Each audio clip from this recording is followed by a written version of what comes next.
Hey everybody, welcome back to my channel for another episode of Flea Market Finds, and this is stuff that I picked at the outdoor flea market on October 5th. And I got quite a few interesting items, so let's reposition that camera and dive right in. If you're not already a subscriber, please consider hitting that subscribe button, and if you like the video, please give it a thumbs up. So this ended up being a big day for buying clamps. And probably the nicest find was this, this clamp here. I believe these are called bridge clamps, and the name on it, it's CT Tool, which stands for the Cincinnati Tool Company. This is a 508A.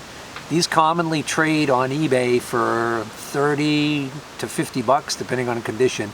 I got this one for 8 bucks, and it's not frozen, so pretty happy about that. So the way these work is they've got a patented jaw, lower jaw right here, that if you move the jaw, tilt it a little bit, you can actually freely slide it along the bar to any rough dimension you need. And then when you tighten down on it, that will cause this to tilt back this way, and that will lock this jaw on here. So it's kind of a nice clamp, and good sized one. 8 bucks is a steal for that one. And that just resulted in me getting in a mood for buying clamps, I guess, because then things get kind of crazy. I got this whole pile here for 10 bucks, which included this small vice grip clamp plier. Okay, it's genuine vice grip. It's got some rust on it, not in the greatest shape looks-wise, but it's good, serviceable. These are usually worth at least 5 bucks, right? So that was included in this for 10. And I also got him to throw in this, he didn't have any CB radio stuff or ham radio gear, but he had this PL259 double female connector on a PL259T adapter. And I just thought, well, maybe I have a use for that down the road somewhere. I knew he wouldn't care. I think there might have even been a few other clamps there that I left that might have been Chinesium. China! But anything that was, well, here's another Cincinnati Tool. Anything that was good old US steel. Here's a nice Armstrong. This one is another nice one. This is a J.H. Williams. These little ones right here are also pretty decent. This one says super strength on it. And these right here, they are just stamped steel and they're not as robust, but for small work, they're perfectly fine. And these are all also made in the USA, Cincinnati Tool Company. So that one there and these here. Actually, these are pairs. Well, not quite actually, huh? Unless somebody modified that. Yeah, I think these were a pair, and then somebody ground this one because they had a clearance issue. So that's 10 clamps for 10 bucks. I got these 10 clamps, plus that. So I don't need any more clamps, but for that price, you can't pass it up. And that's also why my clamp buying continued. One of the regular buyers that I buy from all the time, I saw this on his table, and initially on the first or second pass through, I didn't bother. What I did spot that I liked were these right here that he had, but he had $10 each on these, so he wanted $20 for the pair. These are Coastal, made in England, so that's C-O-A-S-T-A-L, quick clamps. They still make these today. You can still buy these today. These also have a quick release design to them. So you tilt it, it moves fairly easily. So I like these clamps, but I didn't want to pay 20 bucks for the pair. So when I went back later, nobody had bought either one of these, so he gave me a deal on them. I paid the 8 bucks he wanted for this whole pile. 2, 4, 6, there's 8 of them here. So these are made in the USA. I think they're just called Adjustable as the brand name, maybe. 1420Cs, brand new old stock. And then he came down to 12 bucks on this pair to make it 20 bucks for the whole lot. And then I picked up these 2 parallel clamps for 5 bucks from a guy who I've bought Machinist tools from before. This one is definitely a parallel clamp. This one actually might be a drive dog for clamping around something round, and then you maybe have a pin that would go in here to a faceplate if you were like turning something between centers or grinding something between centers. I'm not positive. But for $5 for that pair, I didn't care. And then the last clamp I got along with these two wire cups for $5. I can't quite make out the name on that one. Unfortunately, it's missing the little foot right there. But mainly, I was getting these two cups here for $5. This one's still pretty sharp. This one's kind of, eh. Next up, I did get a few Machinist tools. I got this nice Starrett scriber for $2. It's in perfect shape. I always turn them around when I can get these points out so that they don't stab through my backpack when I'm walking around or whatever. Just makes them safer for traveling. And then I also got this, this is a P-E-E-D-E-E wire, thread measuring wire set. So for those of you who don't know what this is this is a set of a whole bunch of different diameters of wires. There are 3 of each size, and what you do is you take a thread that you want to measure and you place 2 on one side of the threads and 1 on the bottom in kind of a V configuration, and you take a micrometer reading over the tops of those wires with an outside micrometer, and then you use the chart in here and you can figure out the thread pitch. So this basically takes place, this would be a cheap alternative to owning a thread micrometer set with all the different various pitches. So you'd have to have like one with interchangeable anvils like the Mitutoyo, where you actually have a whole bunch of different anvils you have to change depending on what thread pitch you want to measure. Or with the Starretts actually made dedicated thread mics just for certain pitches, and then so you'd have a whole bunch of these Starrett micrometers and they'd be very expensive. I forgot how much you wanted for this when I originally saw it, and when I went back later I ended up getting this for $8 because it was $10 for this and this empty Brown & Sharp Best Test indicator box. I mean completely empty. Oh, actually there is the little wrench in there for changing out the point. But I figure this is a nice box for $2, and I can almost guarantee you that I probably have a couple of Best Test indicators right now that have no box. From the same guy, I also got this set of Nicholson pattern files. They are used, but they're still in great shape, and it looks like it's a complete set for $5. That's a good deal. I don't remember if I got this from that guy or not, but this is a precision grinding vise that I picked up for $30. And actually, I think it was $35. I wanted it for $30. He wanted, I think, $40 or $50. We ended up settling on $35 for this. And it's actually in pretty nice shape. I don't see any markings on it to indicate the manufacturer. It doesn't look to me like it's shop made. If it is, somebody really didn't. There are like mirror-like surfaces on this thing, so that's what makes me think that this is a commercially made grinding vise. I think the only thing that's not original is this pin.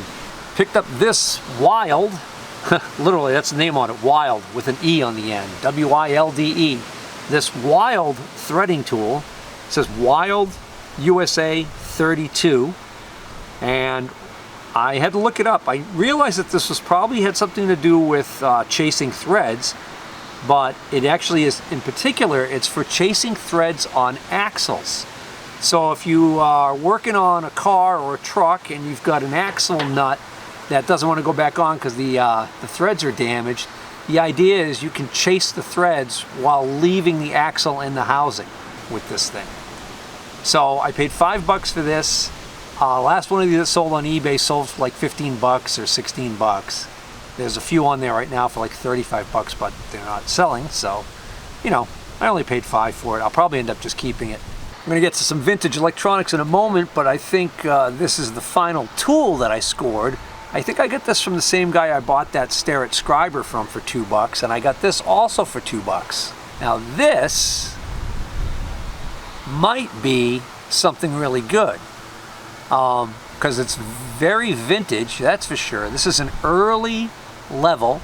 It's got a cast iron body with like a brass component here that holds the bubble. The bubble is not broken. but I haven't been able to find any markings to indicate who the maker is on this thing, which is a shame, because some of these vintage inclinometers and levels are highly collectible and therefore bring pretty good prices. So I'm very happy to get this for $2, even if I do not end up figuring out who makes it. But if any of you guys recognize this level, the manufacturer of this level, go ahead and feel free to comment. I'd love to hear from you. So this next group of items here I bought, it's all vintage electronics. I bought off the same guy. So initially he gave me pricing on a couple of the pieces individually, and then we just ended up settling on $24 for the lot. And the way it broke down was $2 of that is actually for this little unit end microphone. And then $5 for this unit end as is mobile CB radio. And then this microphone wasn't included. It was $2 for this microphone. It's a Cobra mic and a unit end radio, so they're not original to each other, but it's probably correctly wired. And that leaves $5 a piece for these three items right here. This is a Boss FS-5U, FS for foot switch. So this would be a foot switch control for probably a Boss guitar amplifier. So this might be to change channels or something. I'm not actually sure what it's for, but I'm only into it for $5, so I took a chance on that. What I'm really pleased about is I ended up scoring this Fishman Pro EQ Platinum. So this is an EQ for your instrument, so it's going to input on one side, and then it's got a XLR output on the other side. So this might be for a microphone now that I think of it. I'm not really worried about it. I only paid $5 for it, and I'm probably not going to be able to test it other than maybe get a power supply and just see if it powers up. But I'm only into it for $5, and oh, it actually uses a 9-volt battery, so that's going to make it even easier to test. But this, if you could feel this thing, you would probably think, yeah, hey, that seems like it's pretty well made. It's got some heft to it. I don't know if this is like cast metal or, no, I guess it's just really thick plastic. Cover's really thick plastic, but the base is metal. Oh, there's a regular 1/4" output on here, so I can test this. I can actually just run my guitar right through this. All right. Well, anyways, so again, Fishman Pro EQ Platinum. And I looked these up on eBay, and they actually do still sell for, you know, decent money. So that's a good score there. And then also another good score, especially if it works, is this Marantz audio recorder. So this is a digital audio recorder. It's a Marantz model PMD660. It actually has a USB port on the side of it even. And it looks like it can run off of batteries. It uses 4 AA batteries. So this is just a solid state recorder. It has an internal memory. It digitizes audio and allows you to record it and play it back. So this would have been a big deal when this first came out as a replacement to digital audio tape recording machines or whatnot. But the key here that caught my eye was that this is from the Marantz Professional line of electronics, and Marantz Professional electronics were very pricey in the day. So if it's not completely obsolete and it works, it might still be of value to somebody. All right, let me just show you the final 2 items, and we'll call this one a wrap. All right, this is an item that I saw earlier in the day, and it was significantly higher priced. As the day went on, the price came down, and then finally when I stopped by and talked to him, we ended up settling on $40 for this Mitutoyo 12-inch dial caliper. Now, I've got a couple of these in stock right now, and they're really nice calipers if they're in good condition. And this one of the things that attracted me to this one is it's in very, very good condition. It is engraved on the back, and it does have a calibration sticker with a due date of like 1990. So it's been around, but I don't think it's seen a lot of use. And we've even got the original tool and paperwork here. This little tool here is for clocking it in case you wanted to. If for some reason it clocks out from 0, when it's fully closed, it should be at 0. or if you wanted to set it so that it points to the 0 down here when it's fully closed, you can reclock it using this tool. Anyways, 40 bucks. He really wanted 50 as his bottom, but I told him, I said, I'm not going to make that much on these. I typically sell these for 60 to 75, and to make it worthwhile for me to pack these up and ship them, because they won't fit in a flat rate box, I can't pay too much for them. So, but not a bad deal. And last was this angle block set. And again, another item that I don't tend to want to pay too much for, because they are heavy and can be a pain to ship. But this particular set appears to be complete. It appears to be in very good condition. And these are grade B gauge blocks, and they're imports. But again, it's a full set, and I got this for 25 bucks. So I know I'll make a little money on that.